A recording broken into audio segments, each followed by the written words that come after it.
इसलिए आज दुनिया के अंदर जितना भ्रष्टाचार, पापाचार, अत्याचार, दुराचार हो रहा, ये सारे अत्याचार, दुराचार, पापाचार महाभारत में वर्णित इसी तरह एक राष्ट्रीय स्थिति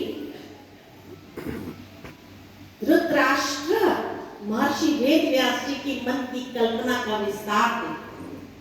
नाम का चयन भी कितना सुंदर किया धृतराष्ट्र कि जब राष्ट्र धृत भावना हड़प कर बैठती है तो ऐसे समय पर ही भगवान को आना पड़ता है और भगवान को आकर के जो पाशवी बल से अपना अधिकार जमाए हुए सत्य की दृष्टि से अंधा, जहां मानसिक और आत्मिक अंधत्व होता है वो बहुत ही भयानक होता है। धृतराष्ट्र ये आंखों से अंधा नहीं था, धृतराष्ट्र महत्वाकांक्षाओं में अंधा था। धृतराष्ट्र अपने अभिमान में अंधा था, पुत्र मोह में अंधा था। ये अंधत्व जो मानसिक और आत्मिक होता है वो बहुत ही भयानक होता है। आज दुनिया के हर राष्ट्र को देख लो, चाहे चाइना हो, पाकिस्तान हो, कोरिया हो, अमेरिका हो, उस कुर्सी पर कौन बैठना चाहता है? कोरिया का जो व्यक्ति है उसके लिए क्या कहते हैं? ऐसा अंधा, सब कुछ मुझे ही चाहिए। और ऐसे अंधे व्यक्ति को अगर राज मिल जाए तो क्या कर सकता है? आए दिन सबको धमका सकता है। और इसीलिए कहा जहां मानसिक और आत्मिक अंधत्व वाले ही राष्ट्र के ऊपर आधिपत्य जमाना चाहते हैं तो वहां के लोगों का हाल क्या हो सकता है, समझ सकते हैं। इसलिए जब कहा जाता है कि भारत रथ माना भूमि, रति, और भा माना आभा, जिसकी आभा ज्ञान के प्रकाश से न्यारी निराली होती है, तभी तो वो विश्व गुरु के और सारे राष्ट्र को भी ले जाने के लिए सक्षम हो जाता है ना। तो जिसकी आभा है और ज्ञान की आभा, ये ज्ञान का वरदान खाली भारत को ही मिला हुआ है और किसी देश को नहीं मिला, और किसी देश। गीता ज्ञान या भारत ही वो भगवान की अवतरण भूमि है जहां आकर के भगवान ये अविनाशी गीता ज्ञान प्रदान करते हैं और जिससे राह भटके हुए इंसान को भी वापस सही राह पर ले आने का कार्य करता है, कराने वाला वही है। तो ऐसी राष्ट्रीय स्थिति जब हो जाती है उसका समाधान भी भगवत गीता और पूरे वैश्विक स्थिति। आज संसार एक ऐसे विशेष संकट में स्थिति से गुजर रहा है जो स्वयं भगवान इस धरा पर आकर इसके इतिहास को एक नया मोड़ देना चाहते हैं। मनुष्य मात्र को भूला हुआ पाठ फिर से पढ़ाते हैं और उसके मन को विषय तथा व्यक्तियों के मोह से निकालकर योग युक्त बनाता है।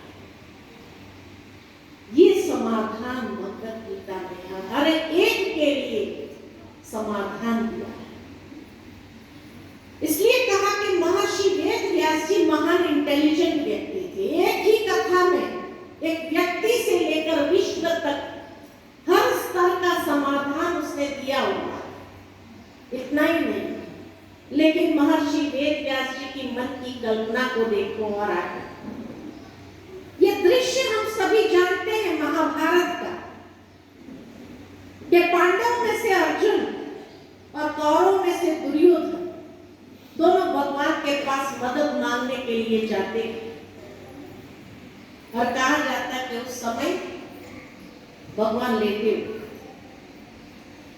दुर्योधन जो है सिरहाने जाकर के बैठता है और अर्जुन पैरों के पास खड़ा हो जाता है,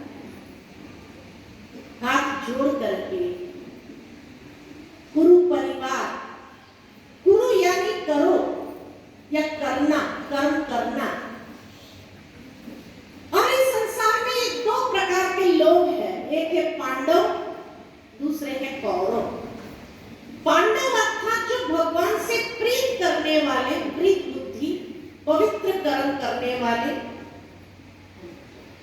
जो धर्म क्षेत्र के यानी धर्म की जो वैल्यू से अपने जीवन के अंदर आचरण में लाने वाले पांडव का, और दूसरी ओर कौरव जो भगवान से विपरीत बुद्धि, अपवित्र कर्म करने वाले, पाप कर्म करने। और इसीलिए कहा गया है विनाश काले प्रीत बुद्धि विजयन्ति और विनाश काले विपरीत बुद्धि विनश्यन्ति। कहा दोनों जब भगवान से मदद मांगने के लिए गए, ये कथा तो बहुत सुंदर है शास्त्र के अंदर, लेकिन इसके पीछे महर्षि वेद व्यास जी के आशय को समझने का प्रयत्न करना। कि दुर्योधन ने सोचा कि मैं सिरहाने बैठता हूं ताकि जैसे आंख खुलेगी मुझे देखेंगे, लेकिन जब आंख खुलती है तो जो सामने खड़ा होता है वो पहले दिखाई देता है। और इसीलिए अर्जुन को जैसे ही भगवान ने देखा तो भगवान ने पूछा, हे अर्जुन तुम कब आए? तो दुर्योधन ने कहा मैं पहले आया हूं, मुझे मांगने के लिए कहा जाए। अर्जुन ने कहा भाई तू मांग ले, कोई बात नहीं। तब भगवान ने कहा एक तरफ मैं हूं, एक तरफ मेरी अक्षौणी सेना है, क्या चाहिए? और साथ में एक वाक्य जोड़ दिया, जिस तरफ मैं रहूंगा मैं शस्त्र नहीं उठाऊंगा, मैं युद्ध नहीं करूंगा, मैं सिर्फ सारथी बनकर रथ चला। कहा जाता है शकुनी ने दुर्योधन को सिखा कर भेजा था, तुम उसी को मांग लेना और कुछ नहीं मांग। लेकिन जब भगवान ने ये वाक्य कह दिया मैं युद्ध करने वाला नहीं, मैं शस्त्र उठाने वाला नहीं, तब दुर्योधन ने सोचा फिर मांगने का फायदा ही क्या, इसे तो अक्षौणी सेना ही ले लो। और अर्जुन ने कहा भगवान आपको मुझे और कुछ नहीं चाहिए। वर्तमान समय में जो भी महत्वाकांक्षाओं में अंधे हैं वो क्या करते हैं? दुर्योधन की तरह समझ नहीं पाते हैं, भगवान की शक्ति और क्षमता को नहीं जानते कि वो भले युद्ध न करे, सारथी बन करके भी वो ऐसी एडवाइस दे सकते हैं जो विजयी बना सकते।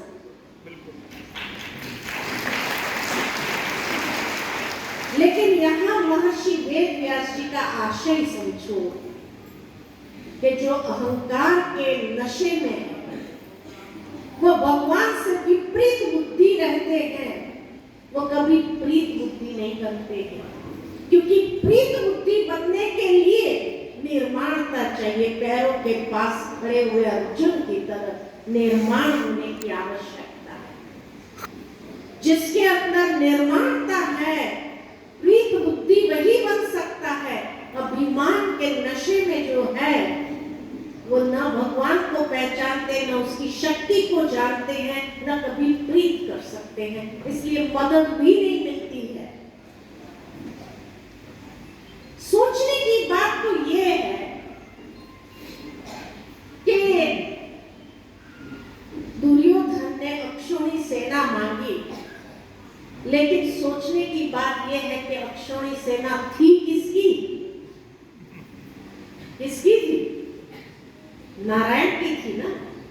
नारायण की थी। और इसीलिए जब नारायण ने कह भी दिया चल ले जा तू अक्षौणी सेना, तभी भी दुर्योधन तो हार गया। क्योंकि अगर जिस अक्षौणी सेना का मालिक, जिसने इस सेना की परवरिश की हो, उसके परिवार का देख रेख सब कुछ किया हो, उसकी पालना की हो, वो अगर सामने के पक्ष में हो, तो क्या ये अक्षौणी सैनिक अपने मालिक के सामने हथियार उठाने का प्रयत्न करेंगे? नहीं करे। तो अक्षौणी सेना लेकर के भी दुर्योधन तो उसी समय हार गया। लेकिन ये बात उसको सूझी नहीं। तो प्रीत बुद्धि बनो, निर्माण बनो, ये गुप्त में संदेश। कर्म करते समय हमारी स्थिति कैसी होनी चाहिए, ये महर्षि वेदव्यास जी सिखाना चाहते हैं आज की युवा पीढ़ी को। लेकिन अफसोस कोई समझाने वाला भी नहीं मिला, और किसी ने समझाया भी नहीं। उसके बाद 5 पांडव थे और 100 कौरव थे। अब 5 पांडव और 100 कौरव, मतलब ये परसेंटेज है। क्योंकि आज परसेंटेज कितने पर निकलता है? 100 पर निकलता है ना। तो 5 पांडव और 100 कौरव, और वो 5 पांडव अर्थात के हर इंसान के अंदर 2 प्रवृत्तियां होती है, एक दैवी प्रवृत्ति, एक आसुरी प्रवृत्ति। जो दैवी प्रवृत्ति के आधार पर चलते हैं वो पांडव बन जाते हैं, धर्म पक्ष के वाचक हो जाते हैं। लेकिन 5 कौन थे? उसमें भी 5% जिसको कहा जाए, तो उसमें सबसे पहला था युधिष्ठिर। युधिष्ठिर माना जो युद्ध जैसी परिस्थिति में भी स्थिर बुद्धि।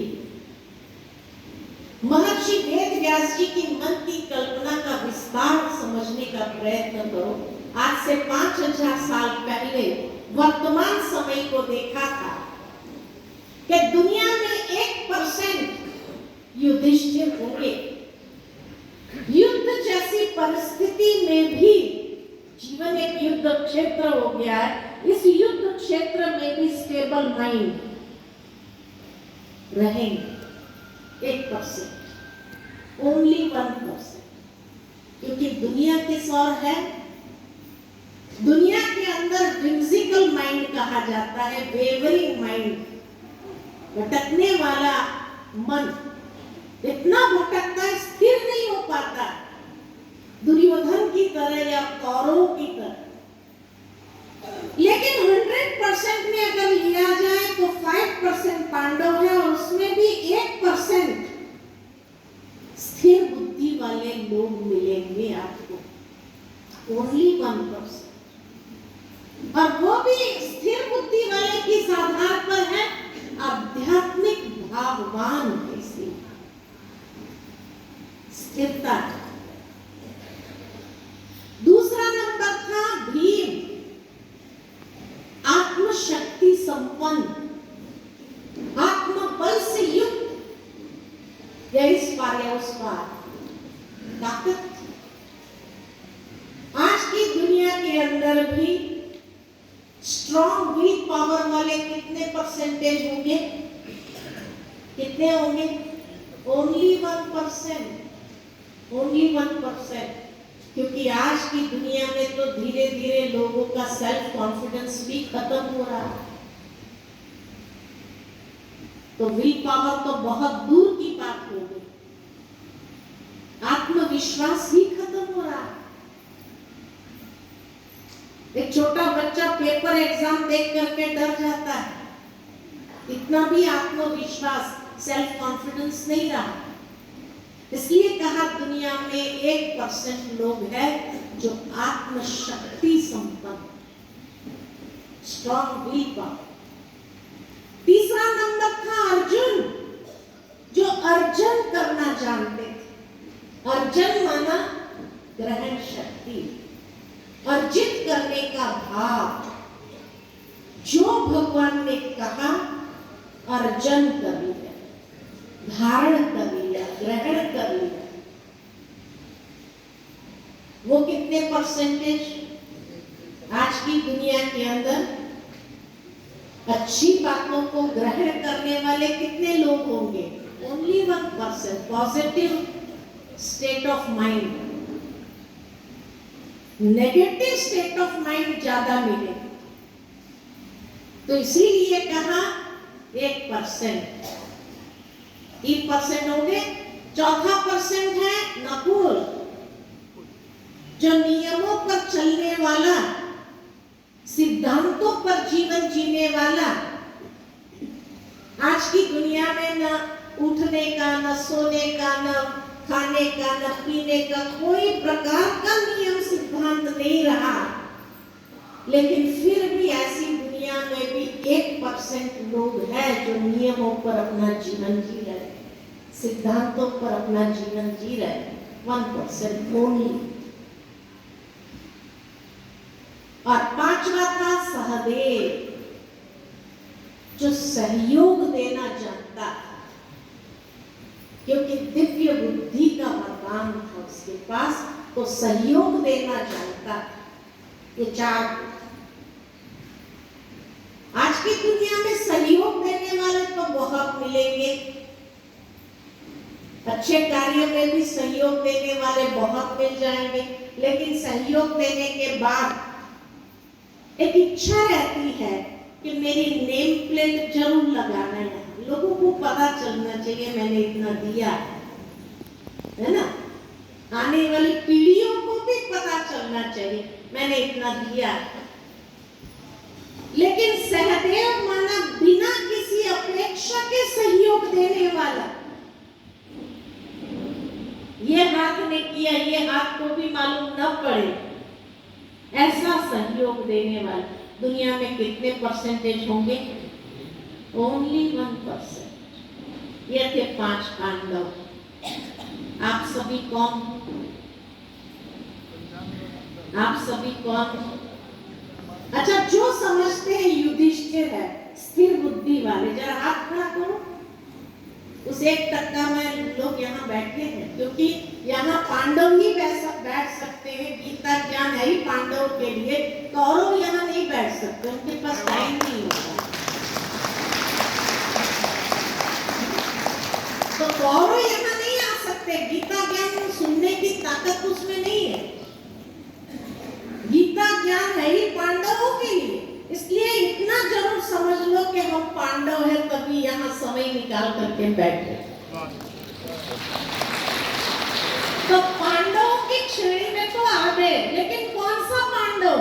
अभी ये देखो, जो समझते हैं युधिष्ठिर है, स्थिर बुद्धि वाले, स्टेबल माइंड। जरा हाथ खड़ा करो युधिष्ठिर। अच्छा है, 2-4, बहुत अच्छा। अच्छा, जो समझते हैं स्ट्रॉन्ग विल पावर, बी में आत्मविश्वास, हमारा कर्मदाता है, वेरी गुड। अच्छा, जो समझते हैं अर्जुन है, पॉजिटिव बात को ग्रहण करना जानते, अच्छी बातों को ग्रहण करना जानते, जो समझते हम नकुल है, नियमों पर चलने वाले, सिद्धांतों पर जीवन जीने वाले, अच्छा थोड़े। और जो समझते हम सहदेव है, सहयोग देना जानते, लेकिन यहाँ मुझे 6 प्रकार के लोग जिसने किसी ने हाथ नहीं उठाया, वो कौन है? हाँ, गौरव तो आ नहीं सकते हैं, यहाँ बैठ नहीं सकते हैं। तो जिसने किसी ने हाथ नहीं उठाया वो कौन है? यह समझा ही नहीं है अपने आप को अभी तक। हाँ? लेकिन आज इस मंच से जो मैं देख रही हूँ कि यहाँ बैठा हुआ प्रत्येक व्यक्ति अर्जुन है, अच्छी बातों को ग्रहण करना चाहिए। और इसीलिए गीता का ज्ञान अर्जुन के प्रति ही होता है, और किसी महर्षि वेद व्यास जी की मन की कल्पना का विस्तार होता है। कितनी सुंदर तरह से ये भाव को लाया है महाभारत के अंदर। तो ये थे 5 पांडव और दूसरी ओर 100 कौरव। कौरव अर्थात अधर्म पक्ष के वाचक धृतराष्ट्र यानी जो राजसत्ता बाहुबल अभिमान अंधा था, और गांधारी जो देखते हुए देखना नहीं चाहती थी। जब मैं महाभारत और ये गीता का अध्ययन कर रही थी तो मेरे मन में विचार आया कि अगर किसी का पति नेत्रहीन हो, किसी कारणवश हो जाए, तो उसकी पत्नी को उसका सहारा बनना चाहिए या खुद भी आंखों पर पट्टी बांध लेना चाहिए? क्या सहारा बनना चाहिए? विवेक ये कहता है कि सहारा बनना चाहिए। ये गांधारी कैसी पत्नी थी जो खुद भी पट्टी बांध ली सहारा बनने के बजाय? लेकिन आज की नारी भी गांधारी बन जाती है। कैसे? अगर मान लो कि पति कोई कारणवश या अज्ञानवश कोई गलत काम करता है, गलत रास्ते पर जा रहा हो, तो पत्नी जानते हुए भी उसको रोकने का प्रयास नहीं करती। उस समय वो गांधारी बन जाती। और जब लोग उसके पास जाते हैं कि भाई आप अपने पति को समझाइए कि हमारे साथ इतना अन्याय न करे, जानते हुए भी क्या कहेगी? अच्छा, हमें तो पता ही नहीं, ठीक है, हम देखेंगे, कोशिश करेंगे, यही कहते हैं, यही कहते हैं। तो इसीलिए कहा कि आज की दुनिया के अंदर महर्षि वेद व्यास ने जो चित्रण किया है आज की दुनिया का, ठीक वही है जो महाभारत में हुआ है। और इसीलिए कहा कि हमारे ऋषि मुनि इतने महान थे जो समाधि अवस्था में 5000 साल के बाद क्या होने वाला उसको देख करके उन्होंने लिखा, लोगों को समझाने का प्रयत्न किया था, लेकिन अफसोस समझे ही नहीं। और फिर 100 कौरवों के नाम इंटरनेट पर मैं ढूंढ रही थी तो देखा कि अधिकतर कौरवों के नाम दू से आरंभ होता है ना? दुर्योधन, दुशासन, दुष्यंत, दुर्विमोचन, दुष्कर्ण, दुर्मुख, दुर्बुद्धि, है ना? और लास्ट में एक बहन वो भी दुश्शीला। दू का मतलब है दुष्टता, जो दूसरों को दुख देना चाहते। आज के समाज में ऐसे ही लोग मिलेंगे आपको जो दूसरों को दुख देना जानते हैं, दुष्टता का व्यवहार करते। और इसीलिए देखो दुर्योधन जो धन का दुरुपयोग करता था, दुशासन करने वाले लोग भी है या नहीं है? अच्छा, दुर्बुद्धि, जिसकी बुद्धि ही दुष्टता वाली हो, दुर्मुख जो बुरी बातें ही बोलते हो, कभी अच्छी बातें बोल नहीं सकते किसी के लिए, दुष्कर्ण बुरी बातें सुनने के शौकीन है भी नहीं ये सब। तो सारे कौरव भी है और पांडव भी है। पांडव कम है लेकिन भगवान का साथ किसको मिला? पांडवों को मिला। हमारे लिए भी चॉइस है कि हमें किस तरफ जाना है, कौरवों के तरफ जाना है, उस अक्षौणी सेना में जाना है या पांडव जाना है। इसीलिए दिखाते हैं कि गीता का ज्ञान कहाँ दिया गया, तो कहा गीता का जन्म कुरुक्षेत्र के महायुद्ध के संघर्ष के बीच, जहां दोनों सेनाएं आमने सामने खड़ी है, प्रेक्षास्त्र चलने शुरू होने वाले, युद्ध का शंखनाद गूंज उठा है, युद्ध की उत्तेजना का कोलाहल, और इस संघर्ष के कारण सैनिकों का हृदय विदीर्ण होने लगा है। ऐसे समय पर गीता ज्ञान दिए जाने का गीता को संघर्ष का शास्त्र भी कहा जाता है। कुछ साल पहले गीता जयंती पर मेरा कार्यक्रम कुरुक्षेत्र में था, मेरा वहां जाना हुआ। कार्यक्रम के बाद वहां के भाई बहनों ने कहा यहाँ का ऐतिहासिक स्थल आपको दिखाने ले चलते हैं। मैंने कहा चलो। तो रास्ते में जाते जाते मुझे बताया गया कि कुरुक्षेत्र का नाम पहले कुरुक्षेत्र नहीं था। तो मैंने पूछा क्या था? तो कहा यहाँ शिवजी का एक मंदिर है, स्थानेश्वर। उस मंदिर से उस गांव को जाना जाता है। फिर मैंने कहा कुरुक्षेत्र नाम कब पड़ा? तो मुझे बताया गया कि 1947 में एक कलेक्टर यहाँ आए थे और उन्हें महसूस हुआ इतनी बड़ी ऐतिहासिक घटना यहाँ घटी और उसका नामो निशान नहीं है। तब उसने उस स्थान का नाम परिवर्तन किया, स्थानेश्वर से कुरुक्षेत्र, जो थाने सब डिस्ट्रिक्ट में आता है।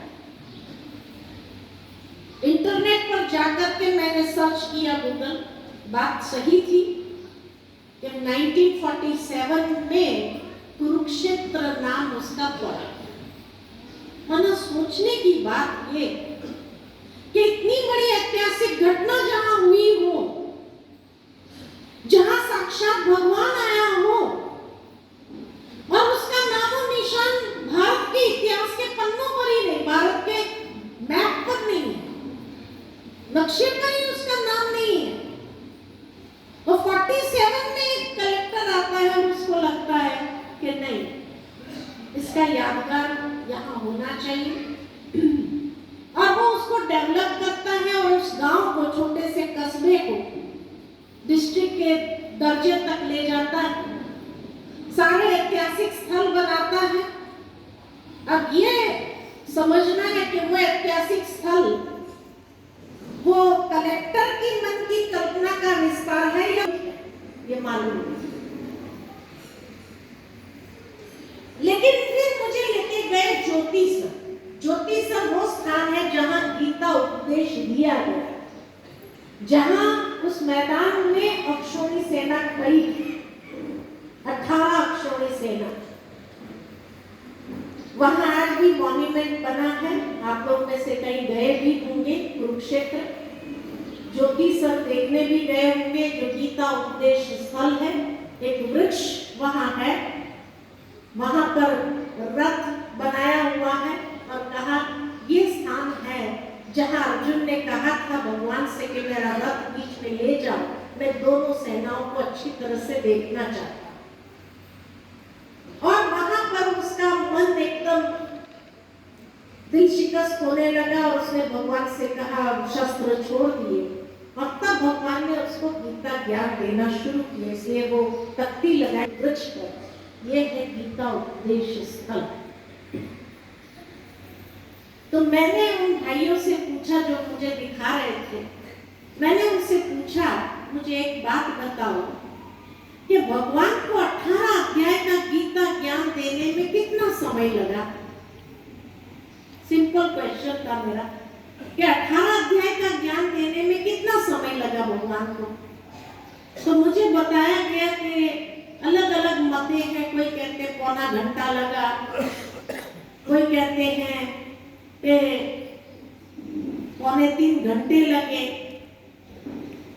तो मैंने कहा चलो 2.25 घंटा लगा हो या पौना घंटा लगा हो, जो भी लगा हो, लेकिन अगर भगवान 2.25 घंटे तक गीता ज्ञान 18 अध्याय दे रहे अर्जुन को, तो उस समय 2.25 घंटे तक दुर्योधन ने क्या किया?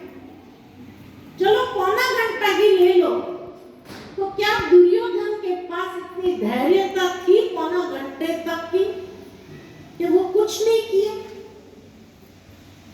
तो भाई मेरा तरफ देखने लगे और कहने लगे उसके बारे में तो कुछ लिखा नहीं है कि दुर्योधन ने क्या किया। भाई भगवान 18 अध्याय सुना रहे हैं। आज रास्ते पर कोई 2 व्यक्ति लड़ने के मूड में हो और एक व्यक्ति को आप सज्जन देखते हो और उसको कहो गीता ज्ञान सुनाता हूं तो दूसरा चढ़ बैठेगा, कहेगा गीता ज्ञान सुनाना है तो घर में सुनाना, यहाँ तो हमें लड़ने दो।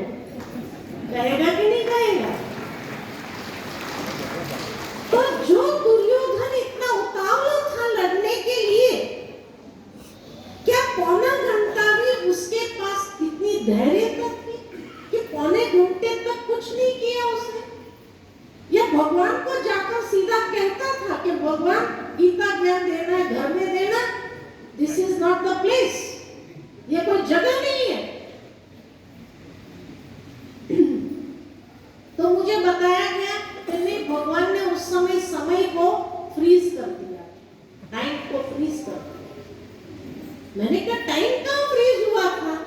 पहले अध्याय में आता है कि भाई दुर्योधन भीष्म पितामह के पास जाते हैं और रणनीति बना रहा है और फिर शंखनाद शुरू करते हैं, तो टाइम फ्रीज तो नहीं हुआ था, माना सब चल रहा था।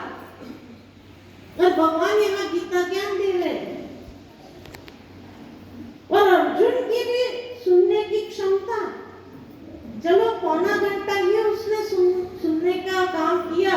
युद्ध जैसी स्थिति में, वास्तव में तो जहाँ टेंशन हो वहाँ युद्ध में एकदम टेंशन वाला स्थिति हो तब कोई अच्छी बात भी सुनाता है तो अच्छा लगेगा ना? नहीं लगता। पर फिर मेरे मन में विचार आया कि गीता ज्ञान की आवश्यकता किसको थी? आज आपके घर में दो बच्चे हो, एक तूफानी शैतान हो और दूसरा आज्ञाकारी हो, तो आप आज्ञाकारी को ही समझाते रहेंगे या वो शैतान को समझाएंगे? किसको समझाएंगे? आवश्यकता किसको है? तो आवश्यकता गीता ज्ञान की किसको थी? दुर्योधन को थी या अर्जुन को थी? तो भगवान ने दुर्योधन को क्यों नहीं समझाया? अर्जुन को क्यों समझाने लगे? नहीं, अर्जुन दुर्योधन को भी समझाया, गए थे, उसके पास गए थे, लेकिन दुर्योधन ने क्या कहा? धर्म क्या है मैं जानता, अधर्म क्या है वो भी मैं जानता,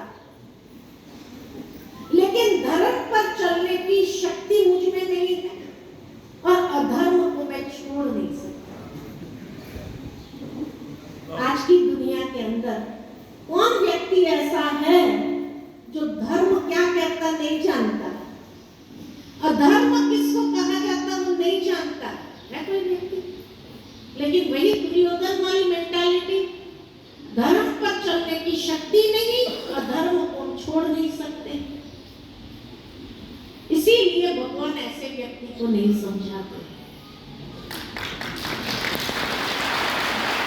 जिसने पहले ही स्वीकार कर लिया हो कि मैं जानता हूं, सोए हुए को जगाना आसान है, लेकिन जगे हुए को क्या जगाएंगे? जो जानता है धर्म क्या कहता है, जो जानता है धर्म किसको कहा जाता है, उसको क्या जगाएंगे? इसलिए भगवान ने अर्जुन को समझाया। अब फिर मेरे मन में विचार आया, शायद आप लोगों के मन में भी आया होगा कि अक्षौणी सेना माना 18 अक्षौणी थी। महर्षि वेद व्यास जी की मन की कल्पना का विस्तार हुआ और उसका आशय रख रहे थे। 18 अक्षौणी खड़े थे। वो मैदान तो बहुत छोटा है, लेकिन फिर मेरे को बताया गया 84 कोस में वो मैदान फैला हुआ था। चलो 84 कोस में भी फैला हुआ हो, लेकिन 11 अक्षौणी कौरव के तरफ, 7 अक्षौणी पांडव के तरफ। और 18 अक्षौणी में कितने लोग होते हैं? तो इंटरनेट पर जाकर के मैं सर्च कर रही थी, तो उस समय महाभारत के समय कहा जाता है पत्ती की इकाई निश्चित की गई थी काउंटिंग के लिए, और एक पत्ती में एक रथ, एक हाथी, 5 पैदल सैनिक और 3 घुड़सवार होते। तो एक अक्षौणी में कितने थे? तो कहा एक अक्षौणी में 21,870 रथ थे, 21,870 हाथी थे, 5 पैदल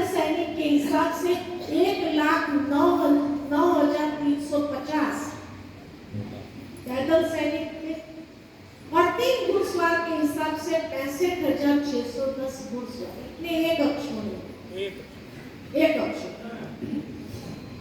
तो 18 अक्षर में कितने थे? इसको मल्टीप्लाई करो 18 से, तो 3,93,660 रथ थे, 3,93,660 हाथी। एक एक हाथी को कितनी जगह चाहिए, एक एक रथ को कितनी जगह चाहिए? 84 कोस तो छोटा ही पड़ेगा। पैदल सैनिक कितने? तो 19,66,300 पैदल सैनिक थे और घुड़सवार कितने? तो 11,80,980 घुड़सवार। इतने 18 अक्षौणी में थे। लेकिन अभी रथ पर एक रथ चलाने वाला साथी और एक योद्धा माना 2 होना चाहिए। हाथी पर भी एक हाथी को चलाने वाला और एक योद्धा माना 2 होना चाहिए। तो इस फिगर को डबल करो तो रथ पर 7,87,320, हाथियों पर 7,87,320, पैदल सैनिक 19,66,300 और घोड़ों पर 11,80,980, जिसका फिगर है 47,23,920। इतने युद्ध के मैदान में अब इतने मेल थे, पुरुष थे। अब इन सबकी पत्नियां भी होंगी। भाई घर संसार तो होगा कि नहीं होगा? इनके बच्चे होंगे या नहीं होंगे? सबके बच्चे भी होंगे, पत्नियां भी होंगी। अगर एक एक या 2-2 बच्चे भी लिया जाए, जबकि उस जमाने में 1-1 2-2 बच्चे तो नहीं होते थे, ज्यादा ही होते थे। अगर उस रीति से अगर देखा जाए तो ये फैमिली मेंबर को लेकर के अगर देखे तो कितने थे? वो तो गिनती यहाँ है ही नहीं, ये तो खाली सैनिकों की गिनती हुई। अच्छा, कहा जाता है कि जैसे ही सूर्यास्त होता था तो युद्ध विराम होता था और फिर सारे जो सैनिक होते थे, सारे जो युद्ध में भाग लेने वाले बैठ करके भोजन करते थे। अब 47 लाख लोगों का भोजन बनाने वाले कितने होंगे? आज अगर कल्पना करिए आप, महर्षि वेदव्यास जी की मन की कल्पना का विस्तार देखो कि आज अगर एक शादी हुआ जिसमें 500 लोग आने वाले हो तो खाना बनाने वाले कितने होते हैं? ये तो 47 लाख लोग, और 47 लाख लोग खाना खाएंगे तो जरूर कि नहीं खाएंगे? हवा पर तो नहीं जीते। कहते उडुपी के राजा ने ये जिम्मेवारी ली थी कि मैं सबका भोजन बनाऊंगा, तो भोजन बनाने की जिम्मेवारी उसकी थी, लेकिन भोजन बनाने वाले कितने होंगे वो तो ऐड किए नहीं, फैमिली मेंबर ऐड किए नहीं। अच्छा, दूसरा, उस समय फ्लड लाइट तो थी नहीं कि रात को भी युद्ध चलता रहे, ये तो ऐसा कुछ मेंशन किया नहीं है। अच्छा, ये सारे 18 दिन जो युद्ध चला तो 18 दिन का अनाज भरने के गोदाम कितने होंगे? 47 लाख लोगों को खिलाना हो तो कितना अनाज चाहिए, कितनी सब्जियां चाहिए, कितना रोटी बेलने वाले चाहिए? खाली दाल भात खिला दिया ऐसा तो नहीं होगा। रोटी बनाने वाले भी तो होंगे या नहीं होंगे? या मशीन होगा चलो रोटी बनाने का भी मान लो। ये सब अगर गिनती करें, और इतना ही नहीं, लेकिन कहा जाता है कि जैसे ही युद्ध में कोई घायल हुआ तो घायलों को उठाने वाला उसके ऊपर कोई युद्ध नहीं करेंगे, बदबू मारेगी। लाशों को उठाने वाले भी तो होंगे। अच्छा, जो घायल थे उनकी दवा दारू करने वाले तो इतने मेडिकल स्टाफ होगा, हॉस्पिटल जैसा होगा। ये सारा अगर गिनती किया जाए तो कितनी पब्लिक होनी चाहिए? टोटल संख्या कितनी? 125 करोड़ भारतवासी होंगे कि नहीं होंगे? 125 करोड़ भारतवासी होंगे कि नहीं होंगे? 1 करोड़ 100 करोड़ 135 करोड़ भारतवासी होंगे कि नहीं होंगे? ये सब गिनती किया जाए तो होगा। इसलिए कहा महर्षि वेदव्यास जी ने ने आज से 5000 साल पहले वर्तमान समय को देखा था, जब इतनी भारत की पॉपुलेशन। और इसीलिए कुरुक्षेत्र का युद्ध नहीं लिखा गया है। महाभारत का युद्ध जो है कुरुक्षेत्र का युद्ध नहीं था, महाभारत। और उस समय का महाभारत कौन सा था? अफगानिस्तान से लेकर फार ईस्ट तक ये सारा महाभारत। और ये महाभारत चल रहा है कि चल रहा है? चल रहा है नहीं चल रहा है? तो 5000 साल पहले जो महर्षि वेद व्यास जी ने देखा था वो वर्तमान समय है या नहीं है? है। इसीलिए गीता ज्ञान वर्तमान समय की। गीता ज्ञान 5000 साल वालों के लिए नहीं था, वर्तमान समय वालों के लिए।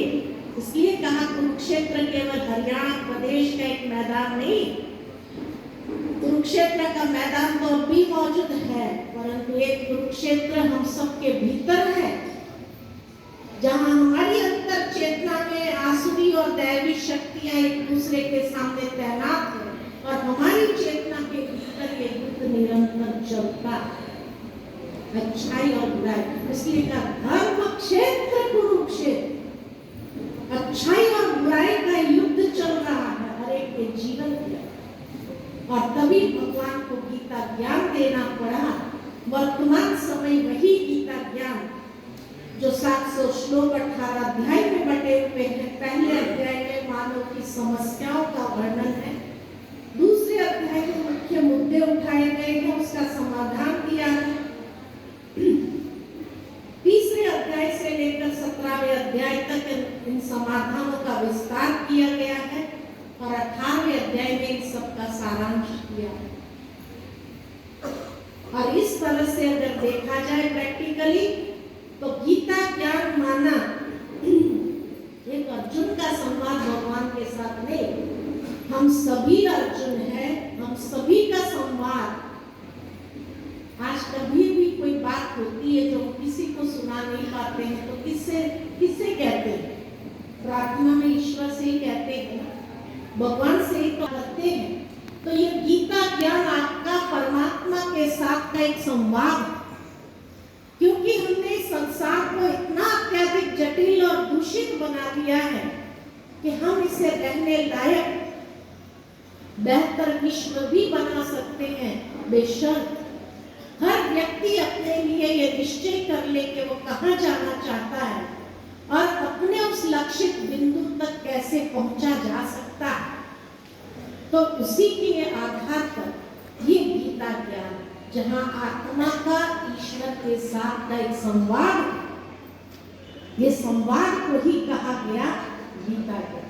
प्रथम अध्याय, थोड़ा समय और होगी मैं आपका। पहला शाद योग कुरुक्षेत्र के युद्ध के मैदान का दृश्य है, जिसके मुख्य दो पात्र हैं स्वयं भगवान और अर्जुन, और इनके साक्षी अक्षोणी सैनिक। युद्ध में भाग लेने वाले दोनों सेनाओं के योद्धाओं के नामों की घोषणा के पश्चात अर्जुन का हृदय निराशा में डूबता जाता है। इस भय के कारण कि युद्ध में वो अपने मित्र संबंधियों को खो देगा और युद्ध जैसा घृणित कार्य के कारण उसे पाप लगे। अब सोचने की बात यह है कि अर्जुन इतना बड़ा वीर योद्धा, और युद्ध के मैदान में जब उसने भगवान को कहा मेरा रथ बीच में ले जाओ, मैं दोनों सेनाओं को देखना चाहता हूं, और देखने के बाद उसने अपने शस्त्र छोड़ दिए। क्यों छोड़े? लोगों ने जो हमें समझाया, क्या समझाया? उसने भीष्म पितामह को देखा, गुरु द्रोणाचार्य को देखा, कृपाचार्य को, अपने चाचा मामा सबको देखा, तो उसको क्या हुआ? मोह जागृत हो गया, और इसलिए उसने शस्त्र छोड़ दिया। अब सोचने की बात कि बचपन से जिन पांडवों के साथ हमेशा अन्याय किए गए बड़े लोगों ने, भीष्म पितामह भी कुछ नहीं बोले, जब द्रौपदी वस्त्र हरण हो रहे थे तभी भी मौन रहे। बचपन से जब भी कुछ भी मांगा, कुछ भी किया, हर बार इनके साथ अन्याय होता गया, हर बार अन्याय हुआ, कभी भी ये बड़े कुछ नहीं बोले। तो क्या और अन्याय को ही साथ दिया, उनके पक्ष में खड़े रहे। क्या ऐसे लोगों के प्रति कभी मोह जागृत हो सकता? Let us be practical. आज आपके परिवार के अंदर ही, आपके ताऊ जी हो, आपके चाचा हो, ये सब आपके हो, और हमेशा, क्योंकि आपके पिताजी नहीं रहे या नहीं थे, इसलिए आपके साथ, आपके भाइयों के साथ हमेशा अन्याय करते रहे, आपको कुछ नहीं दे, हर बात में आपको जैसे छोड़ दिया जाए, ऐसे लोगों के प्रति कभी आपको मोह जागृत होगा? कभी नहीं। तो क्या अर्जुन का ऐसे लोगों के प्रति मोह जागृत हुआ? नहीं, उसका मोह उनके प्रति जागा। लेकिन जब उसने कहा मुझे दोनों सेनाओं को देखना, तो एक तरफ कौरवों की सेना में देखा कौन कौन खड़े हैं, कौन कौन है, और फिर अपनी सेना के तरफ देखा, तो अपनी सेना में उसको अपने पुत्र नजर आए। उसके पुत्र खड़े थे, और तब उन्हें स्मरण हुआ कि द्रौपदी ने भगवान से पूछा था कि हे प्रभु, का परिणाम क्या होगा? तब भगवान ने कहा था तेरे 5 पांडव सुरक्षित रहे। तो द्रौपदी ने पूछा मेरे पुत्र? तो भगवान ने कहा पुत्रों की गारंटी मैं नहीं लेती। और ये बात अर्जुन जानता था कि भगवान ने उन 5 पांडवों की गारंटी ली है कि 5 पांडवों को कुछ नहीं होगा, लेकिन मेरे पुत्रों की गारंटी नहीं ली। और कौरव हमें तो मार नहीं सकेंगे क्योंकि भगवान ने गारंटी ली है, लेकिन हमें चोट पहुंचाने के लिए हमारे पुत्र को जरूर अटैक करेंगे। तो कोई भी पिता का पुत्र मोह जागृत होना स्वाभाविक है। कोई भी पिता होता है कि नहीं होता है? इसलिए कौरवों को देखकर, वो बड़ों को देखकर उसका मोह जागृत नहीं हुआ था, उसके पुत्र को देख करके उसका मोह जागृत हुआ। और उसने कहा है केशव, क्या इन सबको मारने के बाद अगर हमें वो राजगद्दी भी प्राप्त हो गई तो उसका सुख हम ले सकेंगे, या हर वक्त हमारा मन कचोटता रहेगा कि इसके लिए हमने अपने पुत्रों की बलि दी? उसका सुख कहां भोग सकता है? इसलिए वो दिल शिकस्त हो गया कि पुत्रों को खोने के बाद या पुत्रों की बलि चढ़ा देने के बाद हमें क्या हासिल होगा?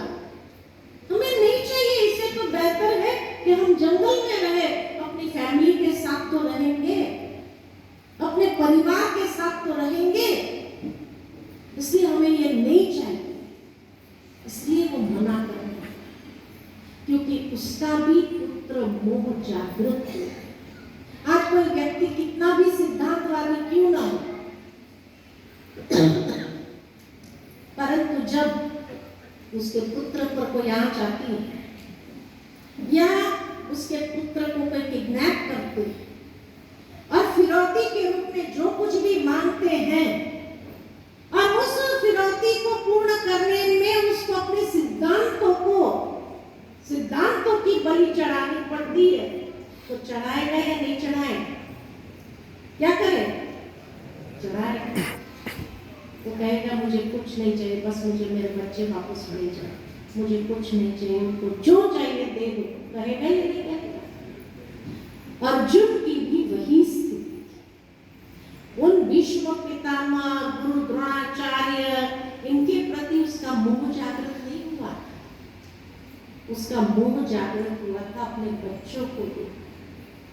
दोनों सेनाओं में जब देखा, इस तरफ सारे बड़े थे और इस तरफ बच्चे थे, तब उसका मोह जागृत हुआ कि नहीं, ऐसा युद्ध करने से हमें पाप लगते, और इसीलिए वो समझदारी की बातें भगवान से करने लगा। क्यों युद्ध करे, इतने लोगों को मार करके वो अपना मोह छिपा रहा था, और ज्ञानी बात करने लगा कि इतने लोगों को मार करके क्या मिलेगा, इससे तो मुझे नहीं चाहिए ऐसी राजाएं।